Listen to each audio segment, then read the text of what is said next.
The AJHL Final begins this weekend in Brooks on the ice surface behind us. Can't wait. It's game 1 and 2 this weekend between the Brooks Bandits and Spruce Grove Saints. I'm Nathan Crosby with Ken Fleury here to preview the series. It's a highly anticipated series, Ken, but let's look back on the last time we saw the Bandits play, which was game 4 of the South Final against Okotoks back on April 13th. What was your main takeaway from that series and why the Bandits were able to sweep it? I thought the Bandits overall were in control of the series, and considering that TJ Hughes didn't play, Game 3 and 4 was significant, but I thought everyone front to back came through really well.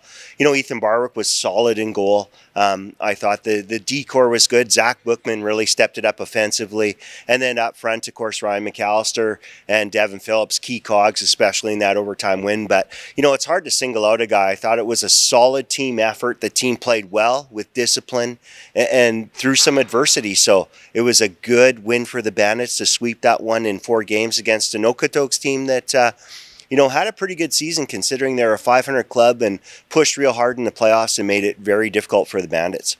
One thing that we've heard from both Ryan Papuano and Bram Steven, the head coach of the Saints, talk about is this break. Both have kind of different views on how this break has been this year between the South Final and the League Final. It's been a couple weeks since both teams had played. Spruce Grove swept their North Final against Drayton Valley. What's your take on the break, Ken, and how that could impact this series? It's always one of those things. It's great if you win and it's lousy if you lose. So, that card certainly will be, played in the mental game of this. And between these two clubs, the mental game is going to be so important because, they are close. They both have significant contributions throughout their lineup.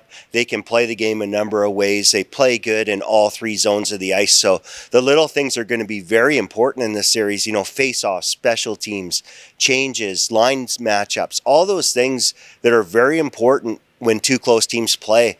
Coaching and, discipline of players becomes a key cog in the success of a hockey club. So it's Brooks and Spruce Grove meeting in their 5th AJHL final in the last 10 years. Ken, what's it going to take for this Brooks team to win their 6th league championship against a very formidable opponent, the North Division champion Saints? It's going to be a solid effort from everybody. It's going to, you're going to need secondary scoring some games that can play you either very tight or, the style is going to be interesting. Spruce Grove definitely going to want to try and play that heavier style, keep it a little lower scoring. They've had trouble with the Bandits because the Bandits have been able to put goals up against them. So they don't want to run the track meet against the Brooks Bandits. They're going to try and keep it tight. And the Bandits are just going to, I think, come out and try and play their game, get that early lead, and put a lot of pressure on the Saints for them to open it up early. Looking forward to kicking off the AJHL Final this weekend in Brooks. Game 1 is Friday night, Game 2 Saturday here at the CRA. Get your tickets before they're gone at brooksbandits.ca.